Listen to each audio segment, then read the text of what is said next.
दोस्तों, जैसा कि आप लोग जानते हैं कि हमारे देश में बहुत से ऐसे बाबा लोग हैं जो कहीं ना कहीं प्रभु यीशु मसीह की निंदा करते हैं, प्रभु यीशु मसीह का मजाक बनाते हैं।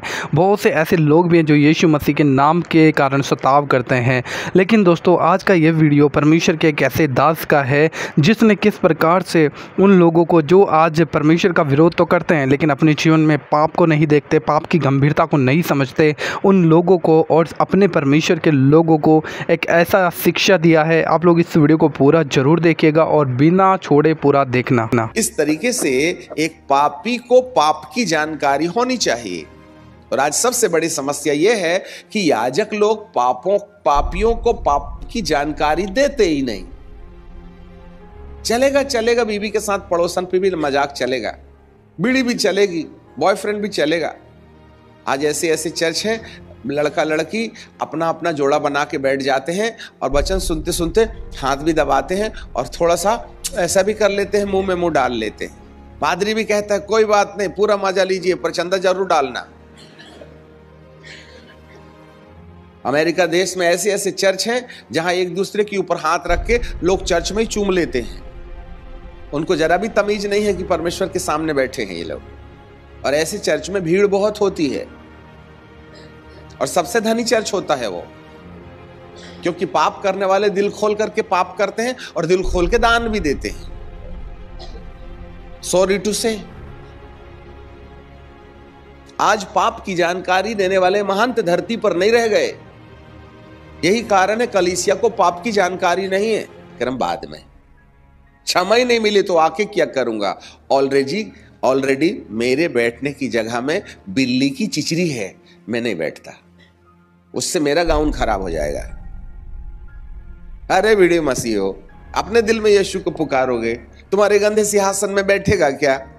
पहले बीड़ी का इंतजाम करो, पहले बॉयफ्रेंड गर्लफ्रेंड का इंतजाम करो, पहले मोबाइल का इंतजाम करो, तभी ना धर्मी बनिएगा, तभी ना यीशु आएगा। आके करेगा भी क्या? अरे काले कोट वाले को ऐसे निकाल देगा क्या, पाप जाने माने बिना? आज बहुत से लोग परमेश्वर को खोज रहे हैं, बीमारी जानते ही नहीं। एक डॉक्टर साहब बैठे थे, ये बीमार गया और कहने लगा डॉक्टर साहब अच्छा नहीं लग रहा है। बोले क्या? बीमारी आ गई है। कौन सी बीमारी? बीमारी हो गई, अच्छा नहीं लग रहा है। पता नहीं अच्छा नहीं लग रहा है। अरे तो तुमको समस्या क्या हो रही है? अब मैं क्या बता दूं, तुम्हारे पास 1760 प्रकार की मशीन है, तुम ही लगा के चेक कर लो, मेरे को अच्छा नहीं लग रहा है, मेरे को क्या हो। अरे तो क्या दुख रहा है? पेट दुख रहा, कि कमर दुख रहा, कि सिर दुख रहा, कि चक्कर आ रहा, कि उल्टी जैसा लग रहा, क्या? डॉक्टर साहब कुछ समझ में नहीं आ रहा है और अच्छा नहीं लग रहा है। तो डॉक्टर कहेंगे ये वाली बीमारी का इलाज मेरे पास में नहीं है, तू तो दिमाग वाले हॉस्पिटल के पास में जा, अर्थात मेंटल हॉस्पिटल। तुमको मालूम भी तो हो पेट दुख रहा है, पता चला पेट में बीमारी और घुटने में मशीन लगा लिया उसने, तो कहीं पेट की बीमारी घुटने में तपास करके आएगी क्या? आज लोगों को मालूम ही नहीं है क्या बात के लिए प्रभु को खोजना है। हम परमेश्वर को खोजते हैं, खुद को नहीं खोजते। और धरती में 90% लोग, नहीं 90 नहीं 99% लोग परमेश्वर को खोजते हैं पर मिलता नहीं। जिस दिन मिल जाएगा ना, जिंदगी के हर प्रश्नवाचक चिन्ह शून्य हो जाएंगे।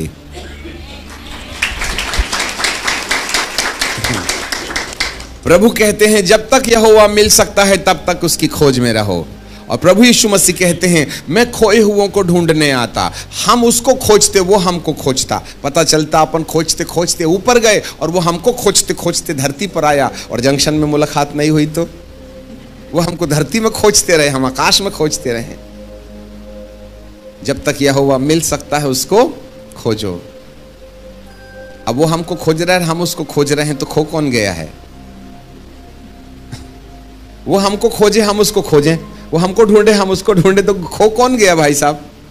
वो कि हम?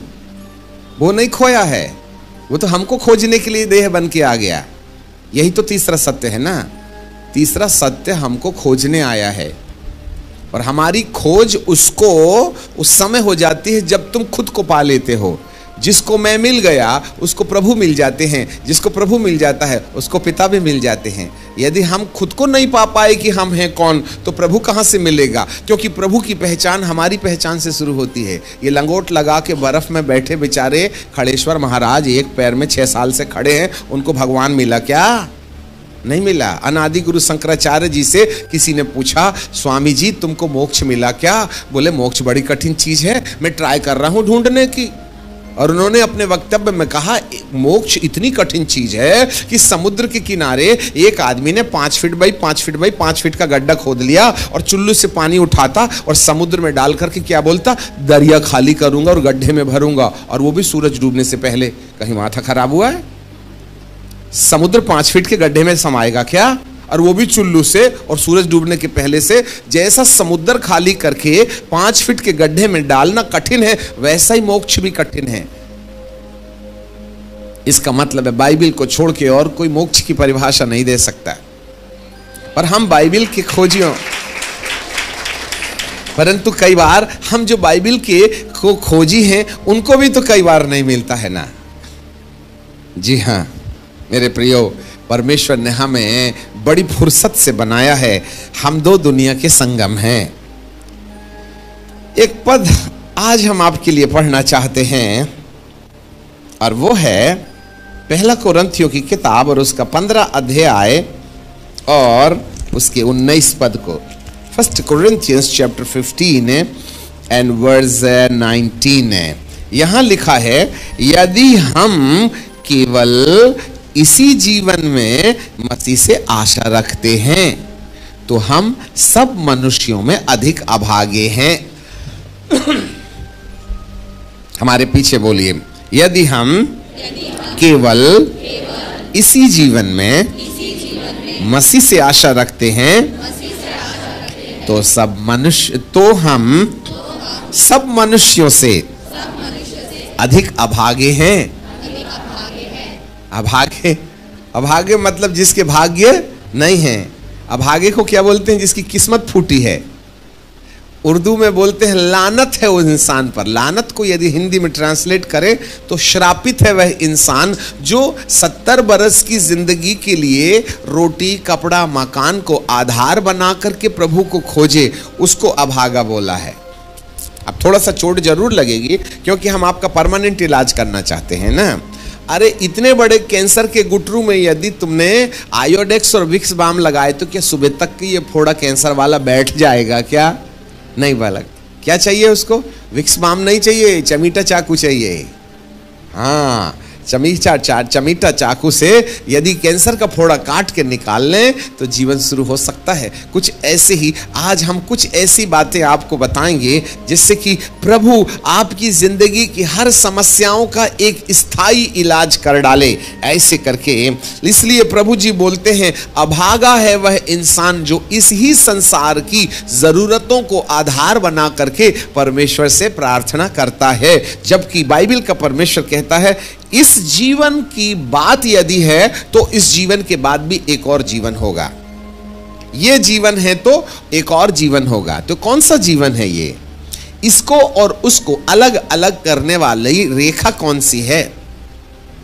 जरा ध्यान दीजिएगा। इस जीवन का मतलब मृत्यु के पहले और उस जीवन का मतलब मृत्यु के बाद। Life before the death and life after the death. मृत्यु के पहले शारीरिक जीवन जिसमें बीमारी हो जाती है, निराशा हो जाती है, पारिवारिक झमेला हो जाता है, आर्थिक समस्या हो जाती है, मन थक जाता है, हड्डियां म्यूजिक बजाने लगती हैं, ये वाला जीवन है।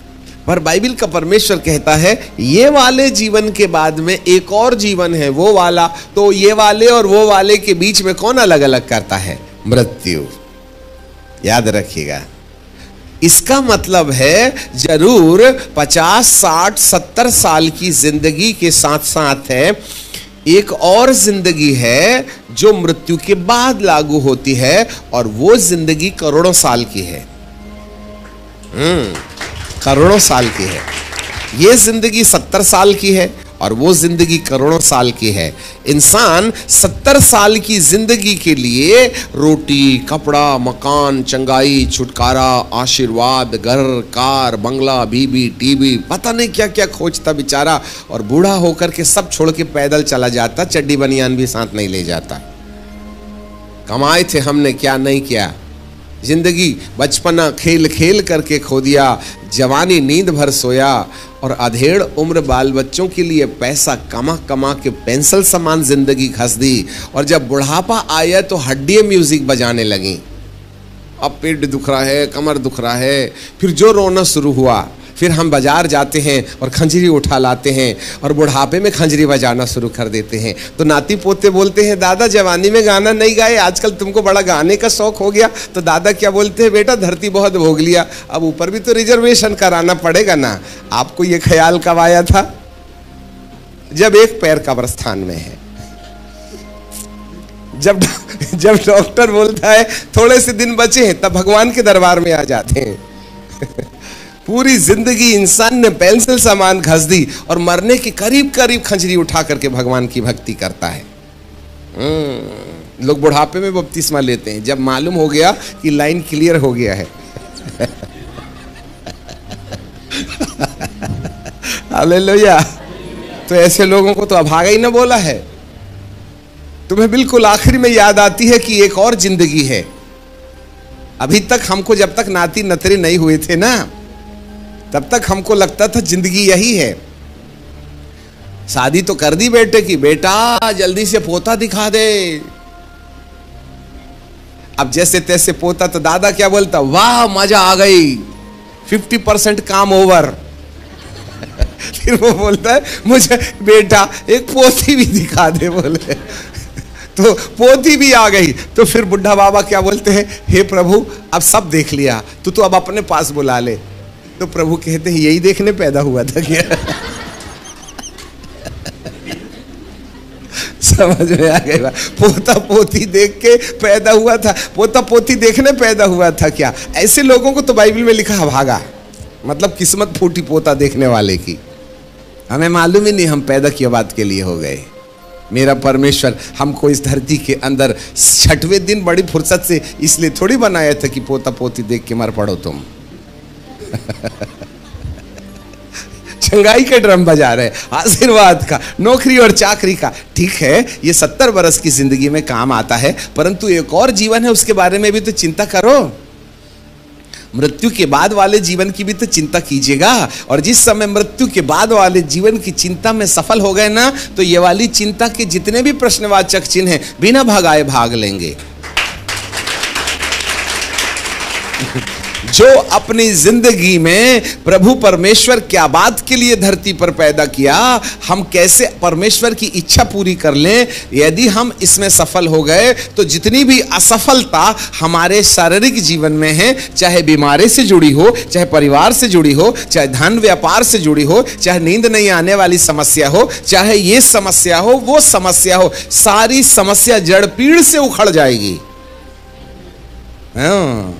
जड़ पीड़ से उखड़ जाएगी। इसलिए हम कहीं ना कहीं वो बात में वहां हम पहुंच जाएं जहां पहुंचने के बाद ये सारी समस्याओं का समाधान हो जाता है। Praise the Lord. दोस्तों आप सभी को जय मसीह की। परमेश्वर आप सभी को बहुत आशीष दे। मैं आशा करता हूं कि आप लोग बहुत अच्छे होंगे। आइए मैं आप लोगों के लिए प्रार्थना करने के लिए जा रहा हूं। प्लीज अपनी आंखों को बंद करें और आज की प्रार्थना आपके लिए एक अद्भुत छुटकारे का कारण होगी। एक अद्भुत परमेश्वर की काम को आप अपनी लाइफ में देखने के लिए जा रहे हैं। सर्वशक्तिमान परमेश्वर पिता, मैं प्रार्थना करता हूँ इस समय प्रभु मेरे भाई बहनों के लिए। प्रभु इस समय जो मेरे साथ जुड़ा हुआ है खुदावंद, प्रभु तेरी सामर्थ्य इसके जीवन में आए। प्रभु अपने जीवन के सारे बंद रास्तों को खुलते हुए देखे खुदावंद खुदा।